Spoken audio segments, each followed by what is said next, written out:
জুলাই সনদ নিয়ে কথা বললে কতগুলো ট্যাগ করা হচ্ছে এখন। তার ভিতরে একটা হচ্ছে যে স্বাধীনতা বিরোধী, ৭২-এর সংবিধানকে আমরা ছুঁড়ে ফেলে দিতে চাই, এবং যেটার বাই ডিফল্ট মানে হচ্ছে যে আমরা মুক্তির লড়াই, ৭১-এর যেই স্বাধীনতা সংগ্রাম তা সেগুলোকে ছোট করতে চাই, হেয় করতে চাই। জুলাই এবং সংবিধান নিয়ে তো অনেক কথা শুনেছেন। আমি একটা সাইড টপিক সেটা আমি আজকে অ্যাড্রেস করি আর কি, যে আসলে what is the crisis of the 72 constitution. বাংলাদেশের মুক্তির লড়াইতে আপনার 19৭১-এর 17 এপ্রিল যে স্বাধীনতার ঘোষণাপত্র পাঠ করা হয়েছিল, সেখানে আমাদের আকাঙ্ক্ষার কথা সুপরিষ্কার করে বলা ছিল যে আসলে আমরা কেমন বাংলাদেশ চাই। A free, independent and democratic রিপাবলিকের কথা বলা আছে, যেটাতে বলা ছিল যে 3টা মূলনীতির উপরে ভিত্তি করে এই বাংলাদেশ নামক নতুন প্রজাতন্ত্র পরিচালিত হবে: সাম্য, মানবিক মর্যাদা এবং সামাজিক সুবিচার। অথচ দেখেন, সেই বাংলাদেশটা, যেই বাংলাদেশের ঘোষণাপত্রের আলোকে হাজার হাজার লক্ষ লক্ষ মানুষ মুক্তির লড়াইতে নেমে গিয়েছিল আমার বাবার মতো, জীবন যৌবনকে ত্যাগ করে, তারা আসলে কেমন বাংলাদেশ পেয়েছিল। এবং এই ৭২-এর সংবিধানটার ক্রাইসিসটা কোথায়? গাঠনিক একটা ক্রাইসিস আছে ৭২-এর সংবিধানের, সাবস্টেন্সের আগে সেখানে বলছি আর কি। গাঠনিক ক্রাইসিস কোথায়? সেটা হচ্ছে যে ৭২-এর সংবিধানটা আসলে কে তৈরি করেছে। আপনারা যদি গণপরিষদের সদস্যদের তালিকা দেখেন, তাদের অলমোস্ট প্রায় সবাই হচ্ছে ৭০-এর পাকিস্তানের যে লিগ্যাল ফ্রেমওয়ার্ক অর্ডিন্যান্স ছিল, ইলেকশনের ফ্রেমওয়ার্ক যে অর্ডিন্যান্স, সেই অর্ডিন্যান্সের উপরে ভিত্তি করে নির্বাচিত সংসদ সদস্যরা। এবং তাদের আসলে ওয়াদা কী ছিল? What was their pledge to the nation ইলেকশনে? যে তারা পাকিস্তান নামক রাষ্ট্রেও তার স্বাধীনতা, তার সভরেন্টি, তার সংবিধানকে মান্য করবেন। That was their plays.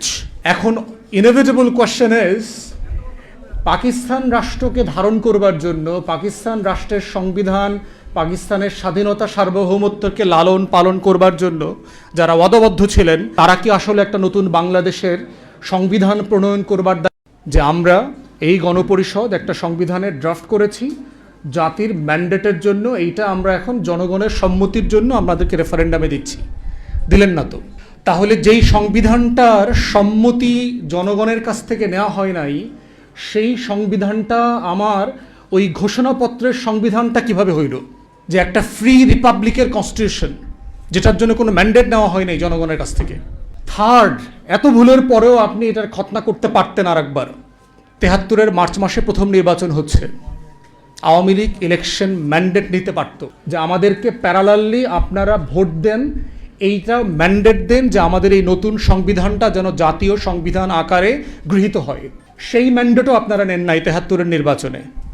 তাহলে যেই সংবিধানটা মানে ইন ইটস ভেরি এসেন্স গাঠনিক প্রসেসের ভিতরে একটা ইলেজিটিমেট ডকুমেন্ট, সেইটাকে আপনি আমাদের আজকে ৫৬ বছর পরেও থার্ড জেনারেশনের উপরে চাপিয়ে দিচ্ছেন the only basis to legitimise any uprising posthumously. সেটা আপনি কীভাবে করেন? করতে পারেন না তো। এটা জেস্টেশনই একটা ইলেজিটিমেট ডকুমেন্ট ৭২-এর, যেটার গাঠনিক প্রক্রিয়াটা সঠিক ছিল না, জনগণের সম্মতি নেওয়া হয় নাই। স্বাধীন দেশে পৃথিবীতে কোথাও জনগণের ম্যান্ডেট ছাড়া কোথাও কোনোদিন কোনো সংবিধান হয় নাই। ইদার আপনি স্কটিশ মডেলে যেতে পারতেন। 2014-তে, 15-16-তে স্কটিশ রেফারেন্ডামের আগে তারা টোটাল ডকুমেন্টেশন রেফারেন্ডামের আগেই জনগণের কাছে দিয়ে দিয়েছে। কই 70-এ, 69-এর গণ অভ্যুত্থান, কই আপনারা তো প্রস্তাবিত বাংলাদেশ রাষ্ট্রের সংবিধান নামে কোনো কিছু প্রস্তাব করেন নাই। তাহলে 69-এর গণ অভ্যুত্থানে আমার ম্যান্ডেট পাইতাম, 70-এর নির্বাচনে আমি ওই সংবিধানে ম্যান্ডেট পাইতাম, ৭১-এর যুদ্ধে আমি ওইটার জন্য ম্যান্ডেট পাইতাম। সেটাও আপনি করেন নাই। আপনি পোস্টও কিছু করেন নাই, প্রিভিয়াসলি কিছু করেন নাই, কিন্তু জনগণের উপরে চাপিয়ে দিচ্ছেন as if this is the only document to জাজ the nation right or wrong. এখন প্রশ্ন হচ্ছে with regard to the substance, is it a very well drafted constitution? No, it is not. পৃথিবীর ইতিহাসে আমরা যারা আইনের ছাত্র, সবচেয়ে ব্যাডলি ড্রাফটেড কনস্টিটিউশনের একটা হচ্ছে এই ৭২-এর সংবিধান, সবচেয়ে বাজেভাবে লিখিত সংবিধান।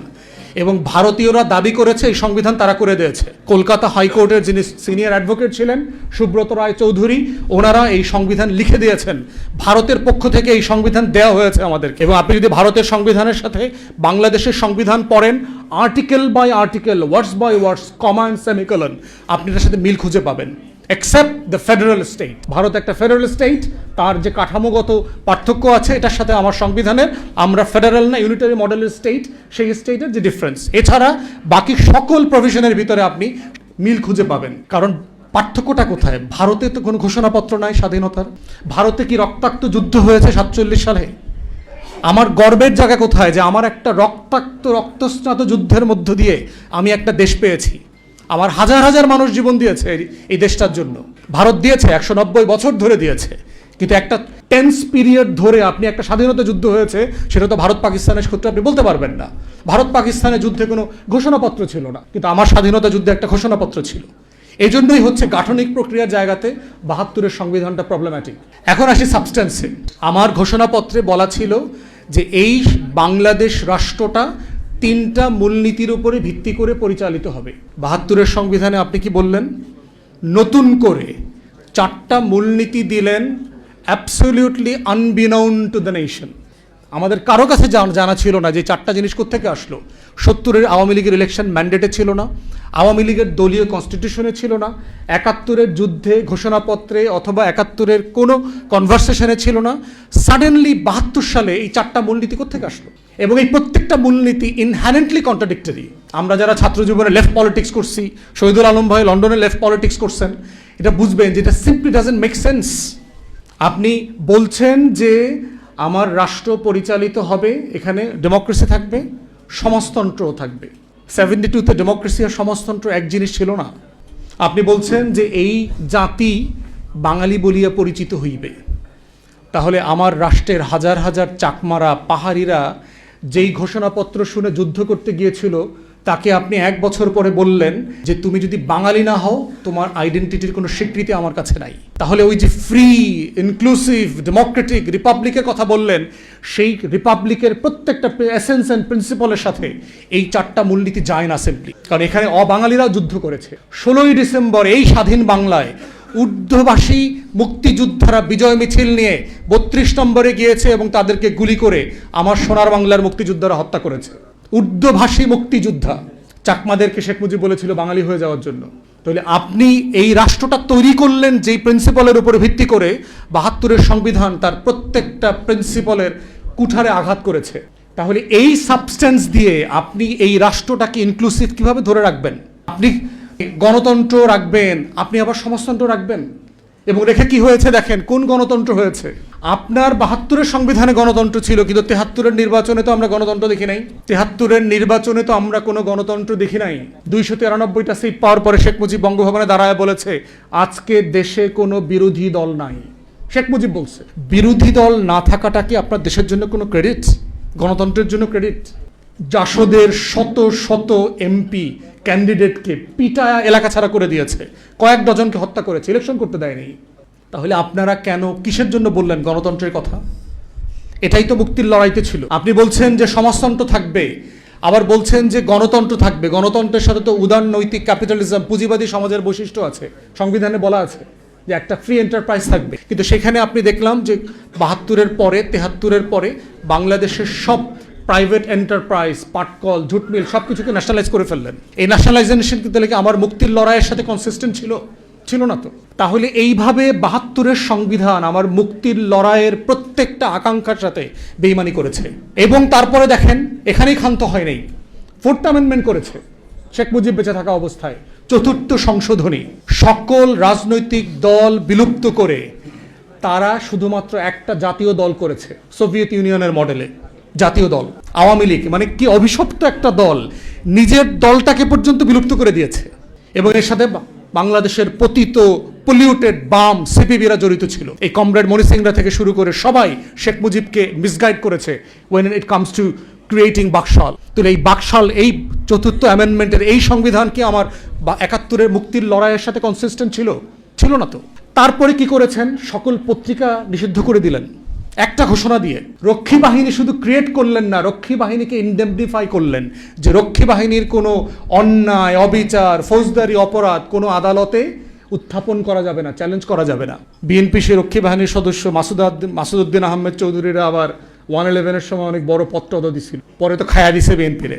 তো এই যে বাস্তবতাগুলোকে কেন নতুন প্রজন্ম বিপ্লবের আকাঙ্ক্ষা নিয়ে আবার 24-এ মাঠে নেমেছে, এই পুঞ্জীভূত কষ্ট, ক্ষোভ, বঞ্চনা, যে মুক্তির লড়াইয়ের সাথে আমাদের সাথে এই জাতির সাথে বারবার গাদ্দারি করা হয়েছে, এই জন্যই দেয়ার আর প্রবলেমস উইথ 72's কনস্টিটিউশন। এই জন্য আমাদের কনস্টিটিউশনের এই যে বেসিক ফিচারের কথা বলা হয়, একমাত্র acceptable basic feature of any constitution can be the supreme will of the people.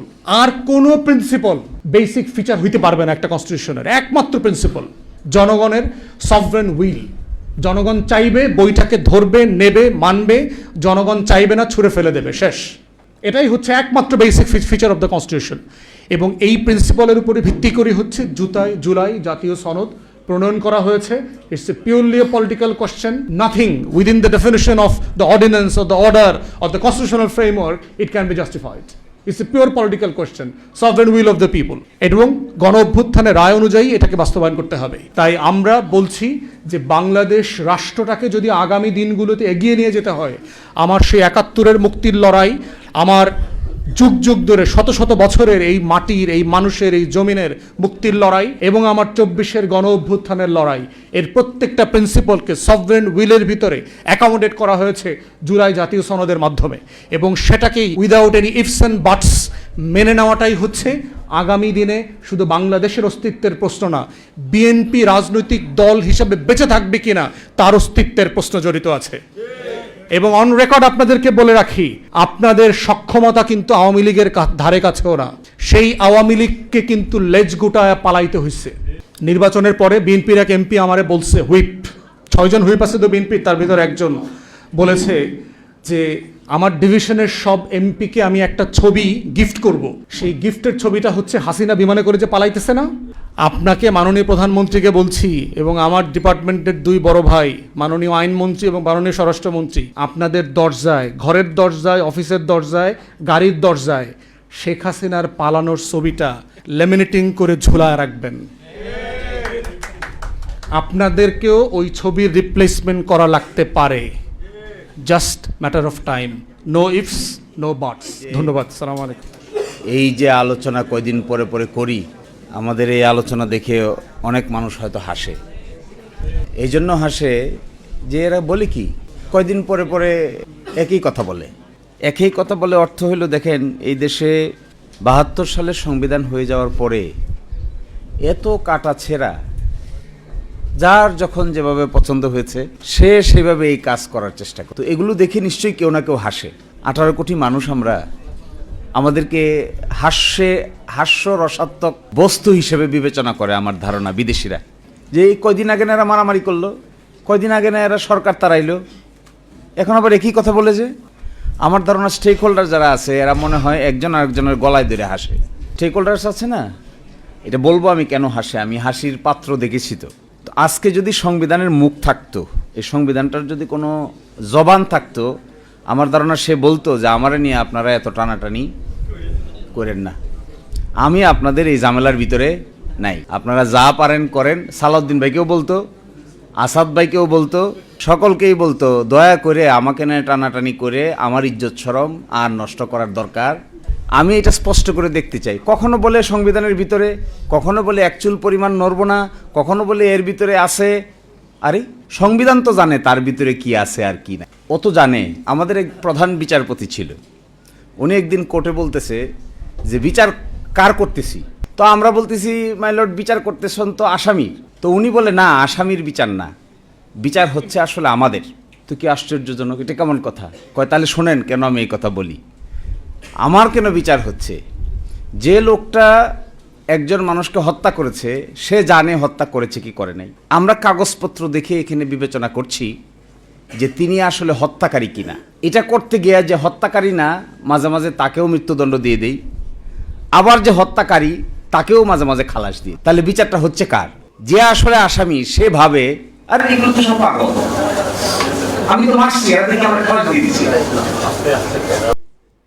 আবার উল্টা যে করে নাই সে ভাবে আরে আমি তো মারি নাই। তো এরা এত প্রটোকল, এত গাড়ি, এত ঘোড়া, এত লেখাপড়া, এত জ্ঞান, কিন্তু আমাকে যে মৃত্যুদণ্ড দিয়ে দিল, এই আসামি কি এটা জানে না? তো তিনি বলতেন বিচার আসলে ওই আসামির হচ্ছে না, বিচার হচ্ছে আমি প্রধান বিচারপতির, আমি সঠিক লোককে সঠিক সাজা দিতে পারছি কিনা, এরকম কাঠগড়ার মধ্যে আমি নিজেই বসে আছি। তো আমাদের সংবিধান বেঁচে থাকলে বলতো মুখ খুলে, সালাউদ্দিন ভাই আমাকে আপনি অযথা যন্ত্রণা করিয়েন। আমার এটাও খুব মনে হয়, একেবারে দাঁড়াইয়ে বলে ফেলতো কিন্তু স্পিকারের পিছন থেকে দাঁড়াইয়ে, যে মিস্টার আসাদুজ্জামান আবার দৃষ্টি আকর্ষণ করতে পারতো, ইফ ই হ্যাড ভয়েস দৃষ্টি আকর্ষণ করতে পারতো, মিস্টার স্পিকার দয়া করে আপনারা এই মহান জাতীয় সংসদে আমাকে নিয়ে আলোচনা না করলে আমার ইজ্জতটা কিছুটা হইলেও বেঁচে যায়। ওনাদের আলোচনার ধরন থেকে মনে হচ্ছে এই বেইজ্জতি করার একটা বুদ্ধি বাইর করছে। একবার বলে সংবিধানের ভিতরে, কোথায় ভিতরে? যিনি অ্যাটর্নি জেনারেল হয়েছেন ভিতরে হয়েছেন, সরকার হইল ভিতরে হইল, পার্লামেন্ট ভাঙলো ভিতরে ভাঙলো, সংস্কার হচ্ছে ভিতরে হচ্ছে, ঐকমত্য কমিশনের মেম্বার হইলেন আমার সালাউদ্দিন ভাই, সংবিধানের ভিতরে হয়েছে। সংবিধান পারমিট করে যে ওই কি একটা কোথায় জানি বসে আলোচনা হইতো, ফরেন সার্ভিস এই অডিটোরিয়ামে বসে সব রাজনৈতিক দলের লোকেরা বসে আলোচনা করতেছে কিভাবে সংবিধান ভাঙা যায়। আচ্ছা বলেন তো দেখি, রাজনৈতিক দলের লোকেরা একসাথে বসে কিভাবে সংবিধান ভাঙা যায় এই খবর সংবিধান পাইলে সে প্রতিবাদ করতো না? নিশ্চয়ই প্রতিবাদ করতো। এবং ওই প্রতিবাদ পিড়ি ওই সবার একজন গুরুত্বপূর্ণ সদস্য ছিলেন সালাউদ্দিন ভাই, তার ব্যাপারেও প্রতিবাদ করতো যে আমাকে ভাঙ্গার পরিকল্পনা করতেছেন কোন সংবিধানের আলোকে।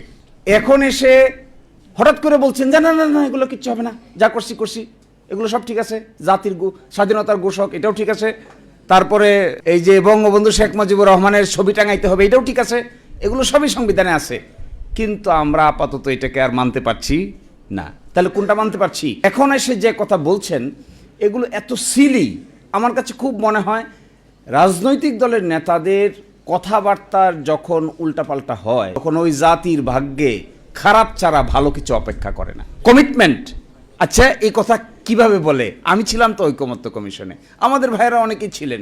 এই গণভোটের প্রস্তাবকারী হলো বিএনপি। এই গণভোটের প্রকাশ্য, আর একটা গোপন কথা কিছুটা হলেও ইঙ্গিতে বলে যায়, যখন ডেডলক হয়ে গেল যে বাস্তবায়ন প্রক্রিয়া কি হবে, কেউ কোনো রাস্তা বাইর করতে পারে না, তখন মিটিং বিরতি হইল। বিরতির পাশে একটা নিকোটিন খাওয়ার জায়গা ছিল, ওই জায়গার ভিতরে অনেকেই গিয়া বুদ্ধি বাইর করতে না পারে ওইটা খাওয়া শুরু করলেন। কারো কারো মাথায় বুদ্ধি আসতো, না না পাই গেছি, ইউরেকা ইউরেকা ইউরেকা পাই গেছি পাই। সেটা কি, চলেন আমরা সবাই মিলে গণভোটের লাইনে যাই, মানুষকে জিজ্ঞাসা করি, কারণ রাজনৈতিক দলের কিছু লোক মিলে এখানে আমরা প্রস্তাব করতেছি, মানুষকে তো জিজ্ঞাসা করি নাই। তখন ওনারা বলে একটা কথা তো ঠিক, মানুষকে তো জিজ্ঞাসা করা হয়নি, তো মানুষকে জিজ্ঞাসা করা কি হবে কিভাবে? গণভোট গণভোট গণভোট, যে এই কথা বললেন সে ভিতরে সকলেই একমত হয়ে গেল গণভোট গণভোট গণভোট। প্রস্তাবকারী লোক মানুষ, প্রস্তাবকারী দল এখন বলছেন গণভোটের আদেশ মানতে তারা বাধ্য নন। হায় রে কপাল! তখন এই প্রশ্ন আসছিল যে এই প্রস্তাবকারী দল যে গণভোট, তখন আসছিল একজনের প্রশ্ন করছে হাত তুলে, আমার মনে হয় যদ্দূর মনে পড়ে, মানুষটার নাম আমি বলতে চাচ্ছি না এখানে, তিনিও রাষ্ট্র সংস্কার আন্দোলনের ওয়ান অব দি গুরুত্বপূর্ণ লোক ছিলেন, সরকারের মন্ত্রী হয়েছেন। তিনি বললেন সংবিধানে তো গণভোট নাই। তখন প্রস্তাবকারী সদস্য আনসার দিল গণভোট করা যাবে না, এই মর্মে সংবিধানে কিছু আছে? সকলে কইল নাই নাই নাই নাই নাই। উনি খুশি হয়ে গেলেন। আমার এখন মনে হচ্ছে এই জন্য খুশি হন নাই যে জনগণকে জিজ্ঞাসা করে, এই জন্য খুশি হয়েছিলেন যে তার কথাটা সকলে মিলে গ্রহণ করেছে, তাই এখনো তাই দেখতে পাচ্ছি। কথার বাইরে গেলেই খেপে যায়। তো তখন ব্যাখ্যা দিয়েছে ঠিক আছে গণভোট সংবিধানে নাই, গণভোট করা যাবে না এই মর্মে কি সংবিধানে কিছু আছে? সকলেই কইল নাই। বলে তাহলে চলেন আমরা এই রাস্তা হাঁটি, সবাই মিলে হাঁটি। এখন কিভাবে হবে? একটা আদেশ জারি করতে হবে, এই সেই আদেশ। এখন বলে ওই আদেশ বলে রাষ্ট্রপতি রাজহাঁসের ডিম পারছে। পরশুদিন শুনেন নাই আপনারা সংসদে যে রাষ্ট্রপতিকে একটা অশ্বডিম্ব পাড়ানো হয়েছে। রাষ্ট্রপতিকে উনি জিজ্ঞাসা করেছেন যে অশ্বডিম্ব কিভাবে পারলো? উনি বলছেন অশ্বডিম্ব পারে নাই, পাড়ানো হয়েছে। এই যে অশ্বডিম্বটা পাড়ানো হয়েছে, এই অশ্বডিম্ব বাচ্চায় রূপান্তরিত হয়েছে, তা দিছে, গণভোট হয়েছে, বাচ্চারা কিলবিল করতেছে। এখন ডিম্ব অস্বীকার করলে কি আর বাচ্চা অস্বীকার করা যাবে? ডিম না হয় আপনি অস্বীকার করলেন, বাচ্চা গণভোট তো হয়ে গেছে, বাচ্চা ফুটে গেছে না? গণভোট হয়ে যাওয়ার পরে 70 লোক এটার পক্ষে রায় দিয়ে দিছে। এর মানে কি? খালি বাচ্চা কিলবিল কিলবিল কিলবিল কিলবিল করতেছে। এই কিলবিল কিলবিল বাচ্চাটাকে এখন আপনি বলতেছেন এগুলো সব আন্ডা পর্যায়ে আছে। তো আরো আশ্চর্য বিষয়, একজন রাষ্ট্রপতিকে কালকে বলছিলাম, এমন কি রাষ্ট্রপতি যে রাষ্ট্রপতি অশ্বডিম্ব পারবে, এটা আবার আরেকজনকে বলে দেয়। কি আশ্চর্য রাষ্ট্রপতি এটা। এই জন্যই তো এনসিপির লোকেরা সবাই মিলে চাইছিল এইরকম রাজহাঁস যেন বাংলাদেশে না থাকে, কিন্তু রাজহাঁসও থেকে গেছে, ডিম্বও পেরে গেছে, ডিম্বের ভিতর থেকে বাচ্চাও জন্ম নিছে। এখন আমরা ডিম্ব অস্বীকার করলে লাভ কি? সব 70% মানুষ মানে প্রায় 5 কোটি বাচ্চার জন্ম দিছে। এটা এখন থেকে সরা যাচ্ছে না। কি আশ্চর্যজনক বিষয় দেখেন, আমি এভাবে দেখি না। স্কিম 133টা অর্ডিন্যান্সের রিপোর্ট পাবলিশ হয়েছে গতকালকে রাতে। 133টা অর্ডিন্যান্স। সংস্কারের 2 ভাগ, একটা হলো সাংবিধানিক সংস্কার, এখানে আছে 47টা, আর একটা আছে সংবিধানের বাইরে অধ্যাদেশ, আদেশ, রেগুলেশন করে করা যাবে, এরকম আছে 37টা। সব মিলে হলো 84টা। এই 47টার ভিতরে একমত হয়েছে 30টা, বাকি থাকে 17টা। আর এখানে 37টার ভিতরে কাজ করতে গিয়ে সরকার জারি করছে 133। এই অর্ডিন্যান্সের ভিতরে মেজর অর্ডিন্যান্সকে এখানে দেখেন বাদ করে দেওয়ার প্রস্তাব করছে। 1 নম্বর বাদ করে দেওয়ার প্রস্তাব করছে কি জানেন? গুম প্রতিরোধ ও প্রতিকার অধ্যাদেশ বাতিল, বাংলাদেশের মানবাধিকার কমিশন গঠন অধ্যাদেশ বাতিল, দুর্নীতি দমন কমিশন অধ্যাদেশ সংশোধন অধ্যাদেশ বাতিল, সুপ্রিম কোর্টের বিচার বিভাগীয় পৃথক সচিবালয় গঠন করার অধ্যাদেশ বাতিল, সুপ্রিম কোর্টের বিচারক নিয়োগ করার কমিশন অধ্যাদেশ বাতিল, ব্যাংক রেজলিউশন অধ্যাদেশ বাতিল। আছে কি? কোনটা আছে? এটা একটা অ্যাড আছে না টেলিভিশনে, দেখবেন ককরোচ দিয়ে না কি দিনে নকআউট, দেখছেন? এটা তেলাপোকা মারে, যে তেলাপোকা। আপনি আমাদের এখানে যে এরসল আছে, যেখানে বেশি তেলাপোকা আছে এরসল মারবেন, একটা এরসল আর মারার পরে দেখবেন একটা তেলাপোকা আর একটা তেলাপোকার গলায় ধরে কান্দে। দুইটাই মৃত্যুপথ যাত্রী। একটা জিজ্ঞাসা করে আপনি কবে মরবেন, সে বলে আমি এখনই মরবো, আর একটা বলে আমার নিয়ে যান। এইটা দেখে, এই প্রস্তাবগুলো দেখে আমার কাছে মনে হয়েছে জগতের মানুষ আমাদের দিকে তাকায় মনে করতেছে সরকারি দল বিরোধী দল সবই তো মরবে দেখি। এটা তো মরার বুদ্ধি। আচ্ছা বলেন, গুম প্রতিরোধ প্রতিকার অধ্যাদেশ বাতিল করার কি কারণ? একমাত্র ডিজিএফআই শাটারিং ছাড়া আমি তো আর কিছু দেখি না। ডিজিএফআই আপত্তি ছাড়া, এসবিএনএস-এর আপত্তি ছাড়া, এই আইনাগর তৈরি করার মূল কারিগর ডিজিএফআই।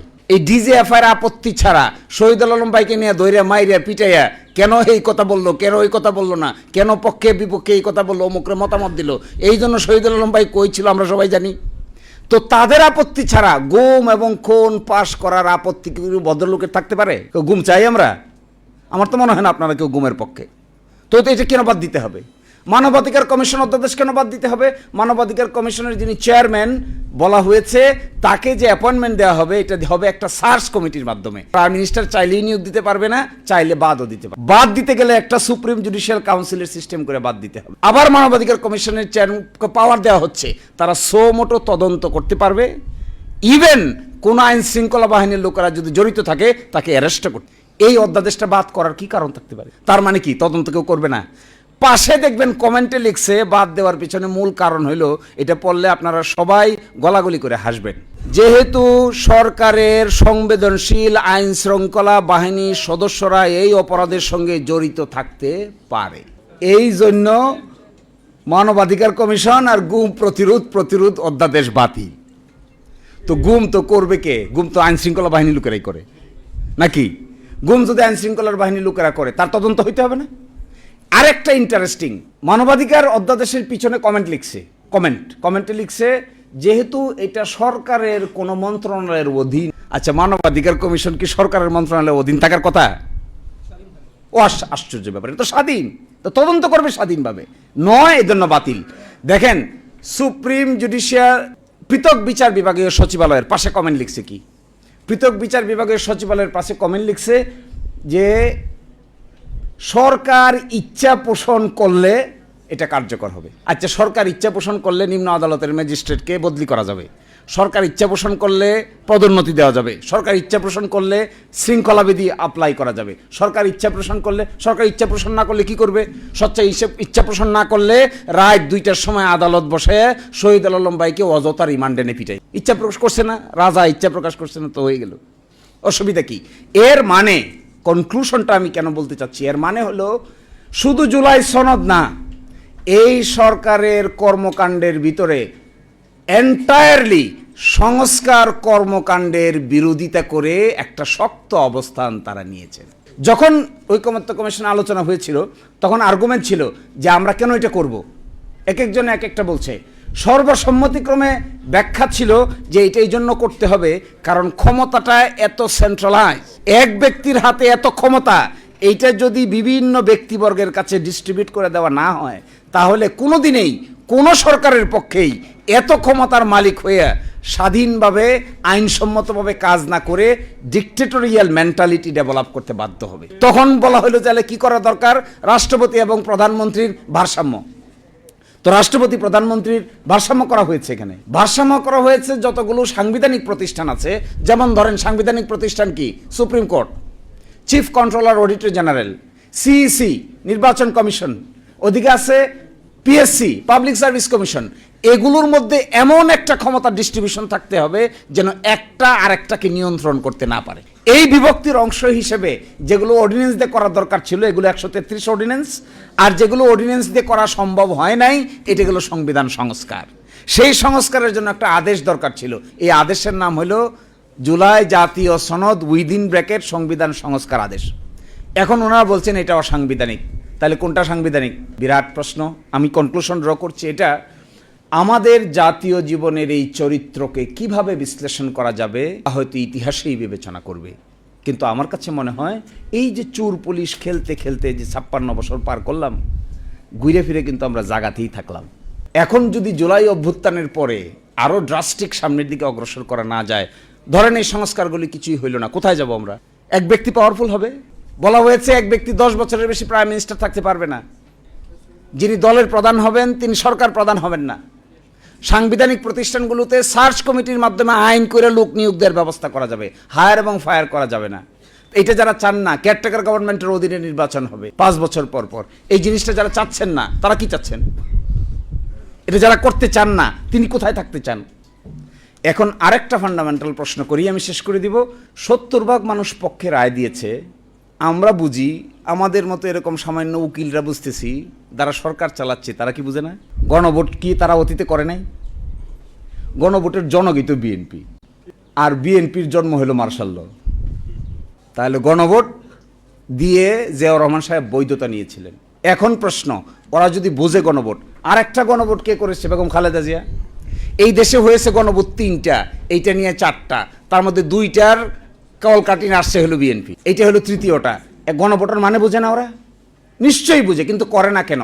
এইটার পিছনে আমার কাছে মনে হয় এমন কোথাও কোনো না কোনোভাবে একটা নাকে খত ওনারা দিয়েছেন, যে নাকে খতটা 70% মানুষের মতামতের চাইতেও তাদের কাছে গুরুত্বপূর্ণ। অন্যথায় আমরা সাধারণ মানুষ বুঝি, সামান্য লেখাপড়া করেছি আমরা বুঝতেছি জনগণ কাকে বলে, এরা কি বুঝে না জনগণ কাকে বলে? এত জ্ঞানী বিজ্ঞ পার্লামেন্টারিয়ান নিশ্চয়ই বুঝে। এই জায়গায় দেখবেন পার্লামেন্টের ভিতরে গিয়ে হবস বলে, লক্স বলে এবং রুশুর কথা বলে, প্লাস বলে হলো সোশ্যাল কন্ট্রাক্ট থিওরির কথা বলে। তার মানে কি ওনারা বেশি লেখাপড়া জানেন? ওনারা হবসও জানেন, ওনারা লক্সও জানেন, ওনারা রুশোও জানেন, ওনারা কিভাবে জুলাই সনদকে ব্যাখ্যা করতে হবে এটাও জানেন, গণভোটকে কিভাবে ব্যাখ্যা করতে যাবে এটাও জানেন, জনগণের সার্বভৌম ক্ষমতা কিভাবে প্রকাশ হয় এটাও জানেন, নিশ্চয়ই সব কিছু জানেন। জানা সত্ত্বেও যখন একই কথা বলেন তখন একটা সন্দেহের উদ্রেক হয়। এই সন্দেহটার নাম হলো নিশ্চয়ই ক্ষমতার প্রক্রিয়াটাকে কোনো না কোনোভাবে স্মুথ করার জন্য এমন কিছু জিনিসের কাছে দায়বদ্ধ আছেন, যে দায়বদ্ধতা বাংলাদেশের 18 কোটি মানুষের কল্যাণের চাইতেও অধিকতর তাদের জন্য কল্যাণকর। এছাড়া আমি আর কিছু দেখি না। সবাই ভালো থাকবেন। আল্লাহ হাফেজ।